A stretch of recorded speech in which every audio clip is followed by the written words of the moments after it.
안녕하세요. 박정은입니다. 자, 2회 B형 들어가 보도록 하겠습니다. 역시 중요한 내용들 많아요. 정리 잘 하시면서 따라오시면 되겠습니다.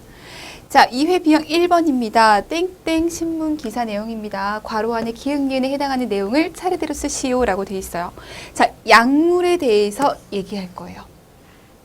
약물에 대해서. 약물의 작용 기전, 그래서 어디다 쓸 거야? 그래서 부작용은 이런 얘기 아는 것 너무 중요하죠. 그와 함께 특징적으로 이 약물은요, 얘랑 같이 사용하면 절대 안 되세요. 이 약물은요, 이런 음식과 같이 사용하면 절대 안 됩니다. 이런 특징적인 것들이 조금씩 나와요. 진짜 특징적인 거잖아요. 그런 특징을 가지고 있는 것은 무조건 잡으셔야 돼요. 자, 약과 음식, 약과 영양제에도 궁합이 있어. 약에 따라 먹으면 좋은 음식이 있는 반면 먹으면 안 되는 음식도 있다. 알아두면 두고두고 도움이 될 음식과 약의 궁합에 대해서 살펴보자. 먼저 우유와 약의 궁합이다. 우유는 완전식품이라고까지 불리는 몸에 좋은 음식이지만 어떤 약은 우유와 함께 먹었을 때 문제를 일으킨다. 대표적인 게 항생제. 항생제와 우유를 같이 먹으면 항생제의 효과가 떨어진다고 하죠. 그래서 같이 먹지 말라고 얘기해요. 자, 기억은 우울증 치료제 중 한 종류인 마오 억제제와 잘 맞지 않는다. 기억은 혈압을 상승시키는 작용을 한다. 그런데 원래 정상인인 경우에는 이 마오 효소가 기억을 분해하기 때문에 별 문제가 되지 않는다. 자, 기억이라고 하는 물질은 혈압을 상승시키는 작용을 해. 그런데 정상인의 경우에서는 마오 효소가 분해해 주기 때문에 문제되지 않아. 하지만 지금 마오 억제제를 먹고 있다면 혈압을 상승시키는 작용을 하겠죠. 얘가 분해가 되지 않아. 고혈압 환자에게는 치명적일 수 있다. 자, 마오 억제제를 먹을 때 티라민 같이 먹으면 티라민이 분해되지 않아 고혈압 환자에게 치명적일 수 있습니다. 티라민과의 관계성이에요. 그래서 우리가 티라민, 마오 억제제, 고혈압성 위기 이렇게 얘기를 한다고요. 세 개 묶으시고요. 자, 자궁의 임신으로 MTX 약물을 복용하는 경우 알코올이나 니은을 복용하게 되면 부작용에 노출될 위험과 함께 자궁의 임신이 터질 위험이 더 증가하니 주의해 주셔야 합니다. MTX랑 뭐랑? 엽산이랑. 그런데 내가 지금 임신했다고 임신을 준비하면서 계속 엽산 먹었을 거고 엽산이 포함된 영양제 먹었을 거라고요. 근데 MTX 먹으면서 그냥 아무 생각 없이 내가 먹었던 영양제 먹으면 근데 거기 엽산이 있었어. 위험한 거죠. 주의해 주셔야 돼요. MTX 그리고 엽산. 자, 티라민이 많이 함유된 음식을 먹지 않는 것이 좋겠어요. 마오 억제제를 먹고 있다면 자, 단백질이 발효되거나 오래된 음식인 치즈나 된장, 훈제된 물고기 등 먹지 마라. 단백질이 발효된 음식들 먹지 않는 것이 좋겠다. 왜? 티라민이 많이 함유되어 있으니까. 자, 엽산의 기능 보고 갈게요. 엽산, 세포 분열과 단백질 합성에 필요한 DNA, RNA 합성에 필수적인 수용성 비타민입니다. 자, 엽산은 백혈구와 적혈구의 생성과 아미노산의 대사에 관여하고 그 세포 분열에 필수적이기 때문에 태아의 성장을 위해 꼭 필요하고 임신 중에 특히 중요합니다. 자, 엽산 복춘제는 임신 전, 임신 6주 이전에 복용하는 것이 보도 효과적이에요. 그래서 우리가 아동 간호학에서 이분 척추 얘기할 때 얘랑 관련성을 보죠. 이분 척추 정리하셔야 돼요. 자, 문제 2번입니다. 다음은 중학교 보건교사를 대상으로 하는 2015 개정 교육과정에 대한 연수자료의 일부예요. 밑줄 친 기억에 해당하는 핵심 역량과 괄호 안에 니은에 해당하는 용어를 순서대로 쓰시오라고 돼 있어요. 핵심 역량을 얘기해봐 라고 얘기했습니다. 핵심 역량 뭐가 있는지 기억하셔야 돼요. 그리고 그 핵심 역량이 의미하는 바를 알고 계셔야 돼요. 그와 함께 여기 보시면 2015 개정 보건교육과정에 따르면 보건교과 내용체계는 다음과 같다라고 돼 있어요. 보건교과 내용체계가 표로 이렇게 아름답게 나오고 있어요. 이게 기출이 됐어요. 기출이 됐다는 얘기는 다시 나올 수 있다는 얘기거든요. 괄호 쳐놓고 뭐였어? 이렇게 물었단 말이에요. 어쩔 수 없어요. 봐주셔야 돼요. 외워주셔야 돼요. 자, 보고 갑니다. 자, 보건 과목 학습을 통해 길러야 할 핵심 역량이다. 첫 번째는 보건 과목을 학습함으로 인해서 건강관리 능력을 키워야지. 당연하죠. 보건 교육하는 이유? 건강관리 능력 향상시켜서 스스로 자기 건강 잘 관리하게 해서 결론적으로는 그들의 삶의 질을 향상시켜 주는 거잖아요. 자, 건강관리 능력을 향상시켜 줘야겠어. 세부 내용. 건강을 유지 증진하기 위해서 일상생활에서 지속적으로 건강 행동을 계획하고 실행해서 자신의 잠재 능력을 최대한 발휘할 수 있도록 하면서 적정 기능 수준의 향상이라는 얘기죠. 사회적, 물리적인 환경 변화에 유연하게 대처할 수 있는 능력이다. 언제나 잘 적응하면서 살아갈 수 있도록 건강관리 능력을 키워주겠다. 두 번째, 건강, 안전, 위험, 인식 능력. 일상 속에서 개인과 공동체의 건강과 안정을 위협하는 여러 가지 위험 요인을 인지하고 나를 위협하는 위험이라고 인지할 수 있어야 되잖아요. 그 요인을 분석하고 대응할 수 있어야겠다. 위험을 인지하고 대응할 수 있는 능력을 키워주자. 자, 건강정보 자원 활용 능력. 비판적이고 융합적인 사고를 통해서 다양한 건강 정보 자원을 탐색하고 올바른 정보를 선택적으로 수용해서 활용할 수 있는 능력이다. 지금 인터넷이 엄청 발달해 있어요. 사실인지 아닌지 모를 그런 정보들이 엄청 많죠. 그 엄청 많은 정보들 중에서 나에게 필요하면서도 올바른 정보를 잘 선택해서 잘 써야겠어요. 그죠? 건강 의사소통 능력. 다양한 건강 관련 의사소통에서 문서적, 언어적, 비언어적 소통 방법을 활용해서 자신의 건강 상태, 요구 등을 효과적으로 표현하고 타인에 대해서도 바르게 이해할 수 있는 능력이다. 사람이 상호작용하는 데 있어서 이것만큼 중요한 게 어딨어요. 자, 의사결정 능력입니다. 다양한 건강 자원의 선택, 건강관리실의 실천 상황에서 건강에 유익하고 합리적인 의사결정을 할 수 있는 능력이다 라고 되어 있습니다. 의사결정이라고 하는 것이 내가 선택하는 데 있어 가지고 있는 대안들, 그 대안들을 비교 분석해서 얘가 제일 효과적인 것 같아, 이거 선택할래, 이게 의사결정이잖아요. 여러 가지 중에서 잘 의사결정할 수 있는 능력이 있어야겠다. 자, 건강사회 문화 공동체 의식. 사회 문화적 특성이 개인, 집단의 건강신념, 건강행위뿐만 아니라 국가의 건강증진 정책, 제도 등에도 영향을 미침을 이해하고 건강한 사회 문화의 가치, 태도를 수용하고 실천하면서 공유하는 능력이다. 문화 공동체 의식이에요. 이런 것들을 학습을 통해서 키워야 한다. 자, 보건교과 내용체계 첫 번째, 건강을 이해하고 질병을 예방하자. 제일 첫 번째 나올 만해요. 건강을 증진하고 우리가 항상 원하는 거 생활주기 그리고 질병 예방이에요. 자, 건강 증진. 건강은 신체적, 정신적, 사회적으로 안녕한 상태의 총체적인 개념이다. 한 개만 건강한 것이 아니라 모두 다 건강해야 돼. 다양한 요인과 관련되어 있기 때문에 개인, 사회, 국가 건강 증진은 건강 수준과 건강 지표 평가 등에 관한 건강 관리를 통해 가능해. 상위 체계, 하위 체계 관계를 생각하면서 이해 한번 해보세요.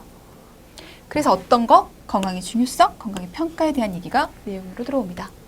생활주기, 건강은 생활습관과 생활주기에 따라 변화하기 때문에 우리가 생활습관병이라고 얘기하는 것들이 엄청 많잖아요. 건강한 생활습관만 가지고 있어도 건강하게 살아갈 수 있다고요. 질병의 예방과 건강의 유지 증진은 생체 리듬을 고려한 생활주기 관리를 통해서 가능하다. 그래요. 건강 생활주기에 대해서 공부하자. 질병 예방. 질병은 각 기관의 항상성 균형이 깨질 때 발생하기 때문에 균형이 깨지는 거잖아요. 신체 기관별 병인의 특성을 고려해서 예방하고 관리해야 한다. 생활 습관과 질병, 유행성 감염병, 신체 기관별 건강관리 이런 내용에 대해서 공부를 하겠습니다. 생활 속의 건강한 선택, 약물, 담배, 술, 약물의 오남용, 흡연, 음주는 건강을 위험에 일으키고 주변의 권유와 압력에 대응하는 태도가 건강에 영향을 미친다. 주변에서 담배 피면 야, 니 진짜 멋있네.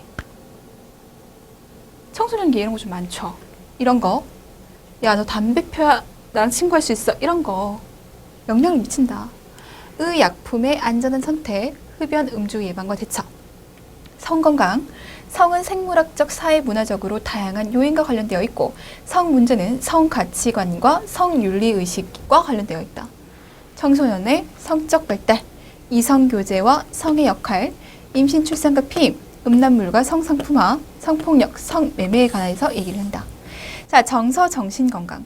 감정과 정서를 이해하고 자신의 감정과 생각을 표현하고 조절하는 것은 대인관계와 정신건강의 기초를 이룬다. 스트레스를 잘 관리하는 것 너무 필요하겠죠. 자아존중감을 증진시키고 스트레스와 과몰입, 분노, 충동 등 감정 수용과 조절하고 죽음과 상실에 대해서 얘기를 하자. 자, 건강생활기술. 건강생활기술은 삶의 요구와 문제들을 효과적으로 관리하고 대처하도록 돕는 적응적, 긍정적 능력이다.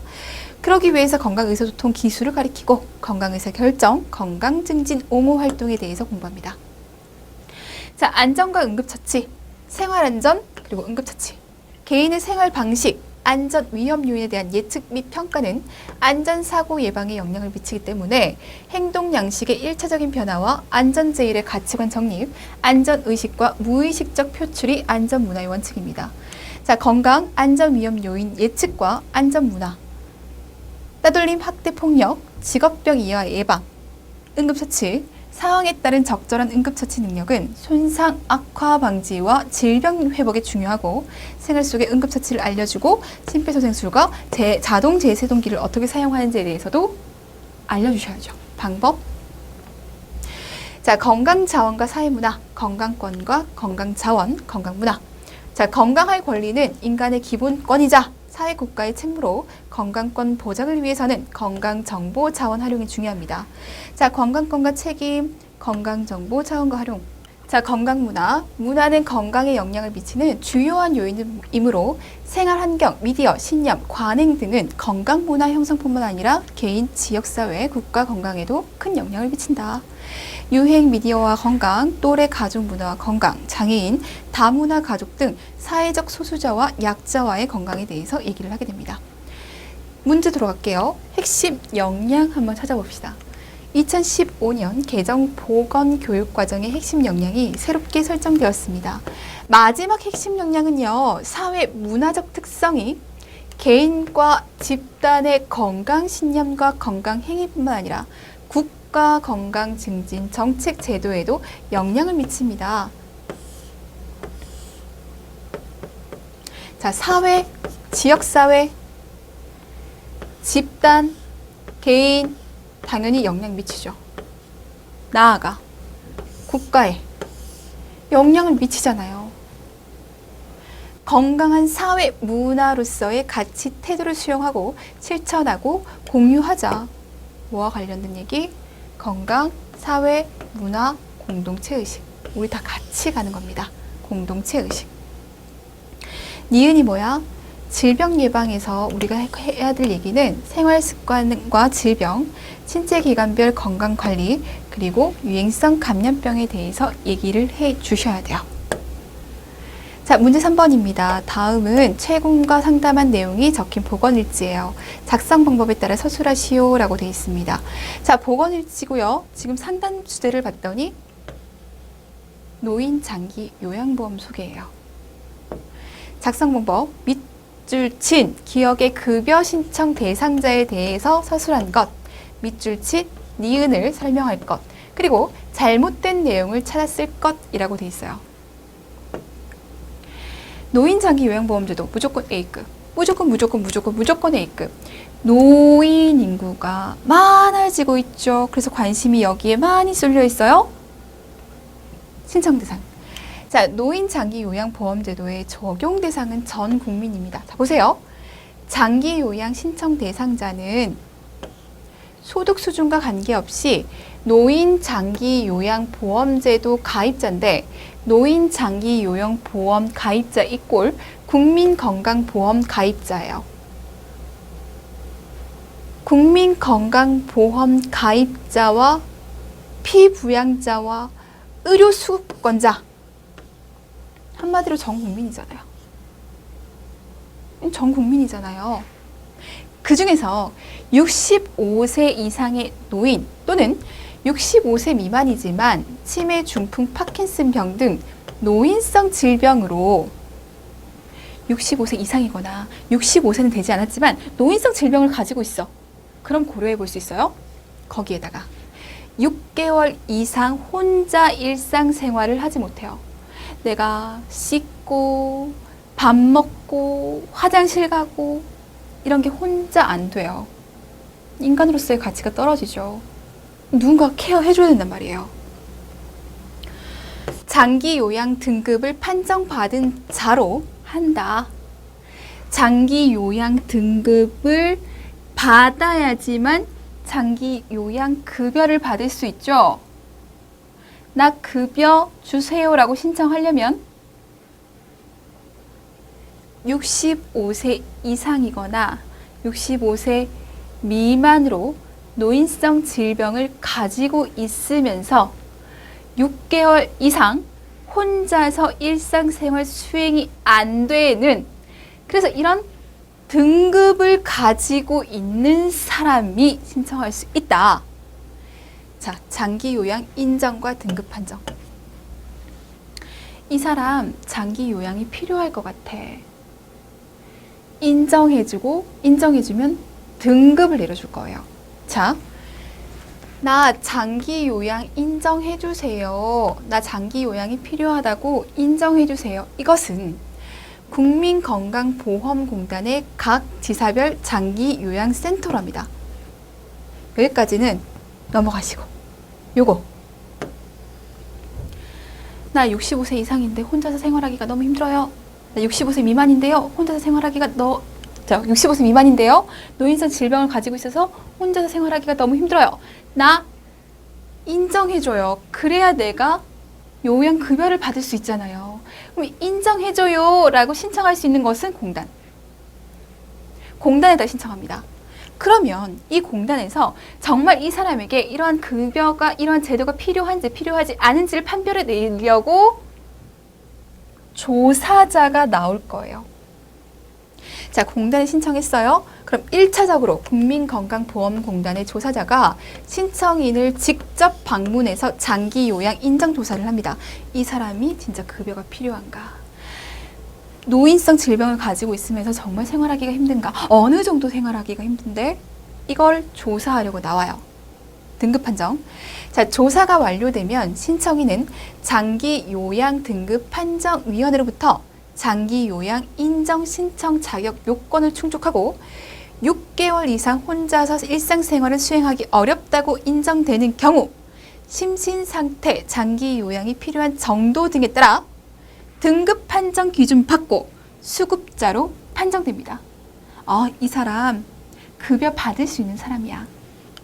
자, 내가요, 나 이 급여 필요한 것 같아요 하고 신청하는 것은 공단. 이 공단에서 조사까지 해요. 그런 다음에 등급 판정하는 것은 장기요양 등급 판정위원회. 정리됐어요? 여기다 신청하고 여기서 판정 내리고. 장기요양 인정의 유효기간은 최소한 1년입니다. 1년 이상. 장기요양 급여의 종류. 첫 번째, 재가급여. 장기요양 요원이 수급권자의 가정을 방문해서 신체활동과 가사활동 등을 지원하는 서비스입니다. 내가 찾아가서 신체활동 및 가사활동을 지원해주고 방문 목욕시켜주고, 내가 방문해서 목욕시켜주고 간호해주고, 주 야간 보호, 수급자를 하루 중 일정한 시간 동안만 그 기관의 보호에서 신체활동 지원, 심신기능 유지 향상을 위한 교육훈련 등을 제공하고, 단기 보호, 얘는 하루 중에 일정한 시간이에요. 얘는 수급자를 일정 기간 동안 장기 요양기관에 보호해서 신체 활동 지원과 심신 기능 유지 향상을 위한 교육 훈련을 합니다. 9일 정도. 단기간. 자, 가족의 여행, 병원 치료 등의 사유로 수급자를 돌볼 가족이 없는 경우에는 보건복지부 장관이 정하여 고시한 사유에 따라 1회 9일 이내 범위에서 연간 4회까지 연장할 수 있다. 기타 재가급여, 수급자의 일상생활 신체활동 지원, 인지기능의 유지 향상에 필요한 용고 제공, 가정을 방문해서 재활에 관한 지원 등을 지원한다. 자, 시설급여입니다. 노인 의료복지시설, 시설로 가는 거죠. 노인 요양시설, 노인 요양 공동생활가정이고요. 돈으로도 줄 수 있어요. 가족요양비, 특례요양비, 요양병원 간병비, 재원 조달 및 급여의 비용, 노인 장기 요양보험에 필요한 재원은 장기 요양보험료 국가지원 본인 부담금으로 구성됩니다. 내가 그 필요한 무언가의 서비스를 받았어. 그럼 나도 돈을 조금 낸다는 얘기예요. 내가 평소에 건보료 냈잖아요. 그 건보료 낼 때 얘랑 같이 냈어요. 얘랑 같이 냈어요. 그 돈 국가에서 지원해 주는 거, 그리고 서비스 받을 때 내가 내서 재원을 조달합니다. 자, 장기요양보험료. 자, 공단은 장기요양 사업에 사용되는 비용에 충당하기 위해서 장기요양보험료를 징수합니다. 건강보험료와 통합해서 징수하고 같이 돈 받는다고요. 장기요양보험료와 건강보험료를 구분해서 고지하고, 고지할 때는 따로따로 고지를 해요. 따로따로 고지해서 토탈 금액 받아요. 그런 다음에 공단은 통합 징수된 장기요양보험료와 건강보험료를 각각 독립회계로 관리합니다. 어떻게 한다고요? 따로 고지해서 같이 받아서 따로 관리해요. 기억하셔야 돼요. 자, 본인 일부 부담금 기억하셔야 됩니다. 재가 및 시설급여 비용은 다음 각 호와 같이 수급자가 부담합니다. 서비스를 받은 사람이 부담한다고요. 다만 수급권자는 그러하지 아니한다. 여기서 얘기하는 수급권자는 의료급여를 받는 사람들, 생활 수준이 일정 이하인 사람들이죠. 경제적인 능력이 없지만 건강이라고 하는 기본권 나라가 지켜줄게. 그래서 의료급여 주는 거잖아요. 그 사람들 얘기하는 거예요. 재가급여, 당해 장기 요양급여의 100분의 15, 시설급여 100분의 20. 수급권자는 그러지 아니한다라고 얘기했어요. 다음 어느 하나에 해당하는 자에 대해서는 본인 부담금의 100분의 50으로 감경한다. 100분의 15만 내면 되잖아요. 수급권자는 여기에 50%만 내면 된다고요. 반만 내면 된다고요. 여기에 해당한 사람은 수급권자, 소득, 재산 등이 보건복지부 장관이 고시하는 일정 금액 이하인 자, 다만 도서, 벽지, 농어촌 등의 지역에 거주한 자에 대해서는 따로 금액을 정할 수 있다. 천재지변 등 보건복지부 장관이 보건복지부령으로 정하는 상위에 의해서 생계가 곤란한 자, 이런 사람은 본인 부담금의 100분의 50으로 감경해준다. 자, 할머니를 간호하고 있어요. 노인 장기 요양보험을 소개해줍니다. 부모님은 모두 사망했고 68세 할머니와 단둘이 살고 있어요. 의료급여 수급권자입니다.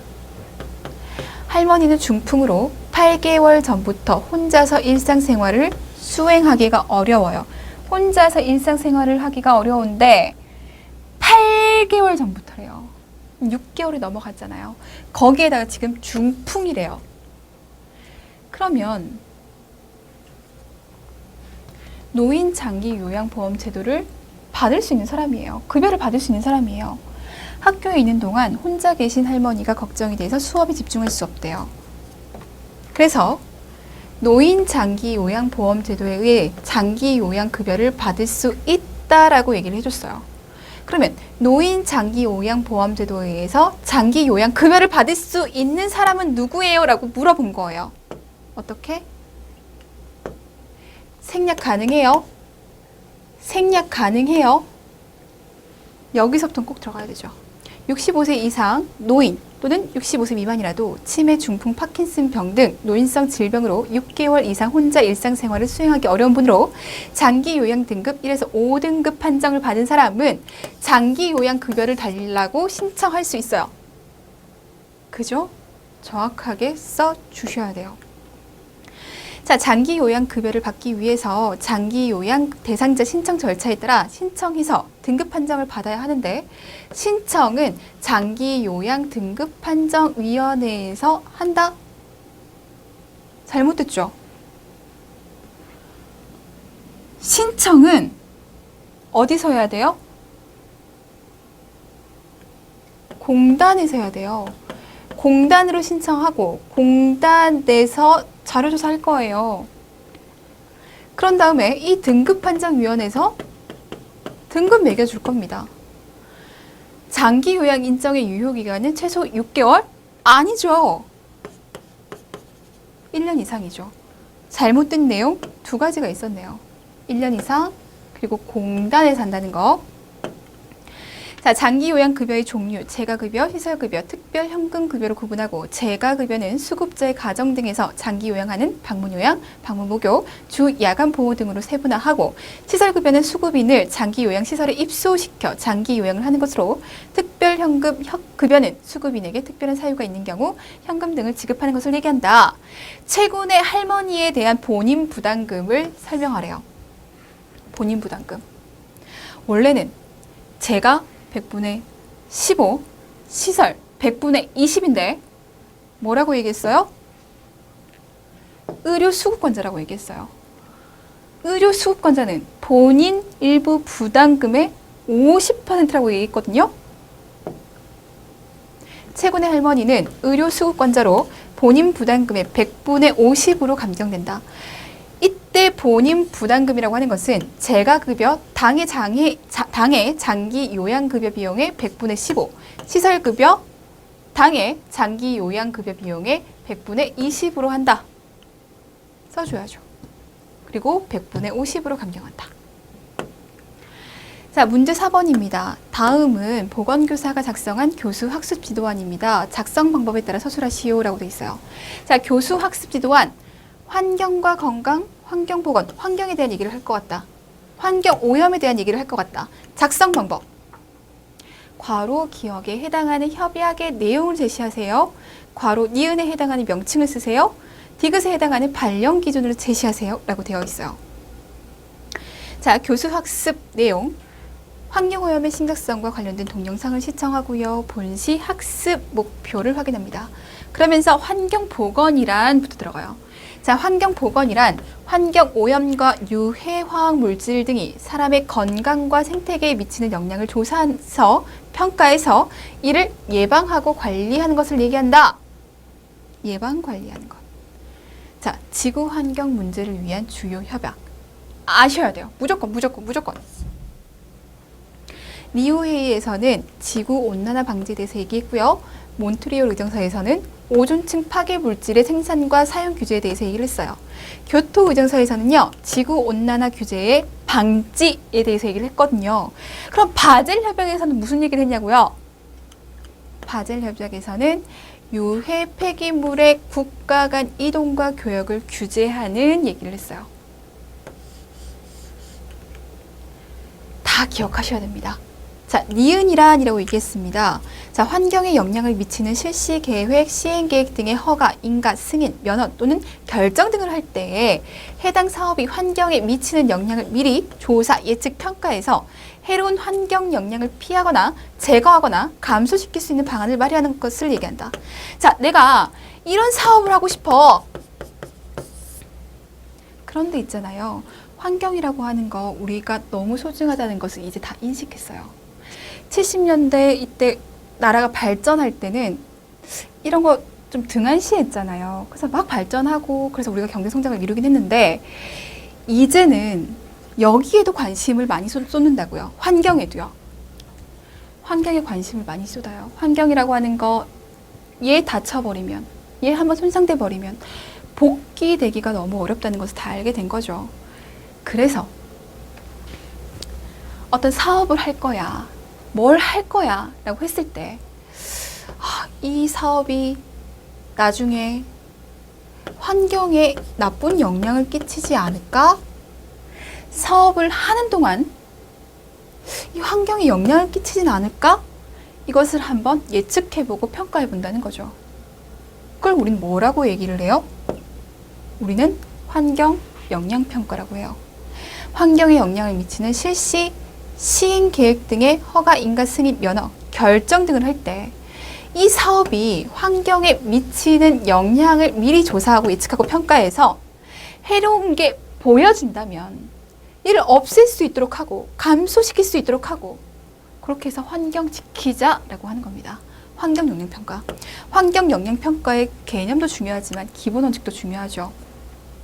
자, 환경 영향평가는 보전과 개발이 조화와 균형을 이루는 지속 가능한 발전이 되도록 해야 합니다. 환경은 보전하고 사업을 함으로써 계속적으로 개발은 돼야 되잖아요. 환경 보전 방안과 그 대안은 과학적으로 조사 예측된 결과, 그냥 예상해서 그냥 내 생각은 이러면 안 된다고요. 과학적으로 구체적으로 조사하고 예측된 결과를 근거로 해서 경제적, 기술적으로 실행할 수 있는 범위에서 마련되어야 한다.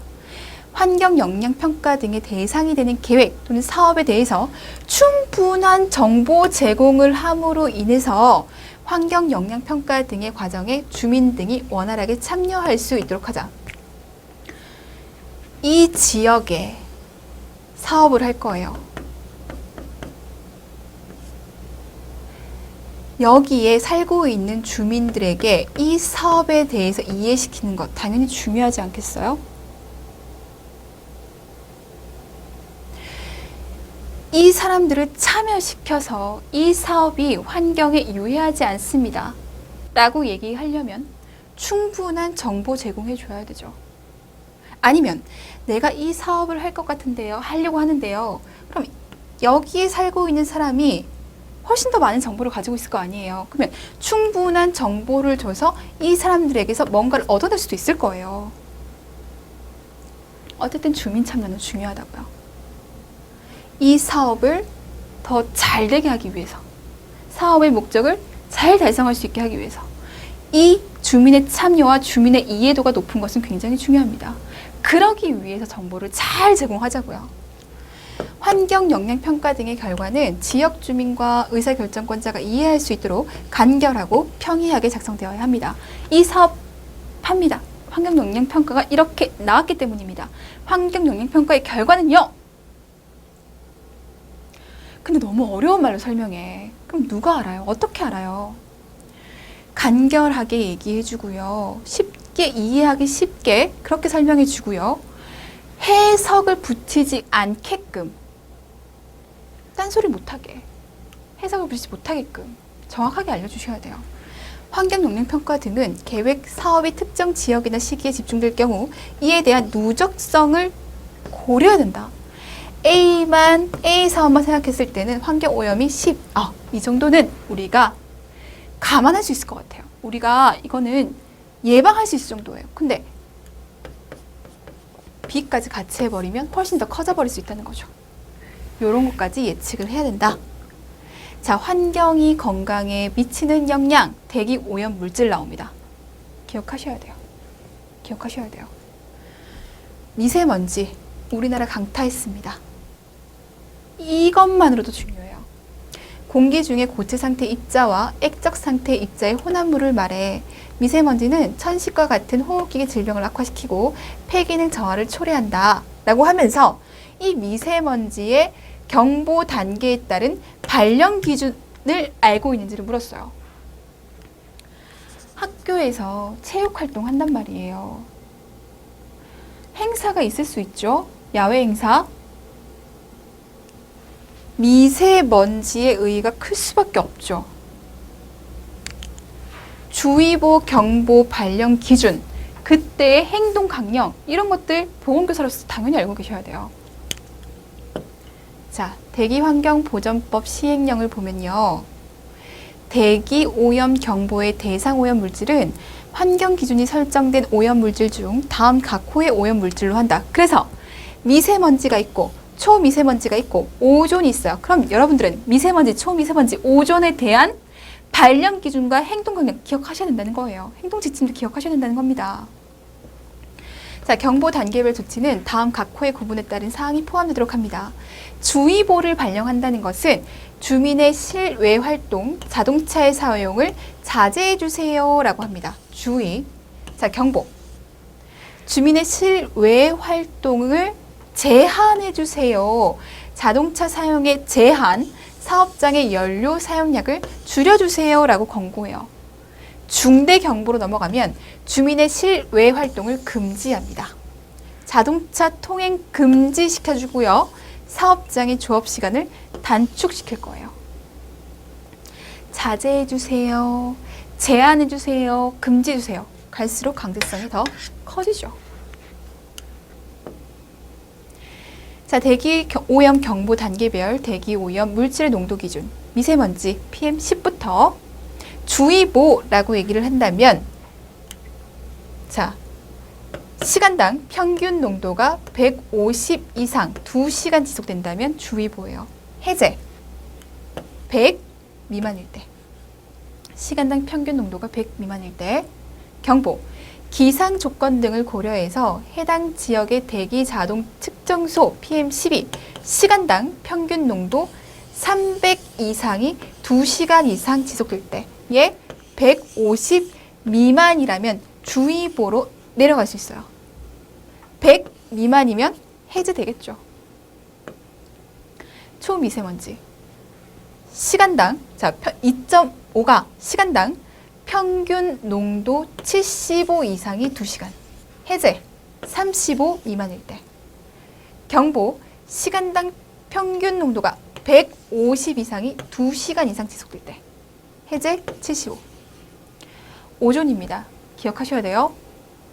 기상조건 등을 고려해서 해당 지역 대기 자동차 측정소 오존 농도가 0.12 ppm 미만일 때 0.3 ppm 이상일 때 얘는 0.12 ppm 이상 0.3 미만일 때 중대 경보 0.5 ppm 이상일 때 0.3 이상 0.5 미만일 때 기억하셔야 돼요. 수치도 반드시 기억하셔야 돼요. 이런 거 몰라도 이런 것들은 꼭 기억하셔야 돼요. 그래서요. 미세먼지에 경보를 물었어요. 기상조건 등을 고려해서 해당 지역의 대기 자동 측정소 PM12 여기까지는 생략 가능. 시간당 평균 농도가 300 이상 2시간 이상 지속될 때 경보라고 할 수 있다. 정확하게 써주시면 되겠습니다. 300 2시간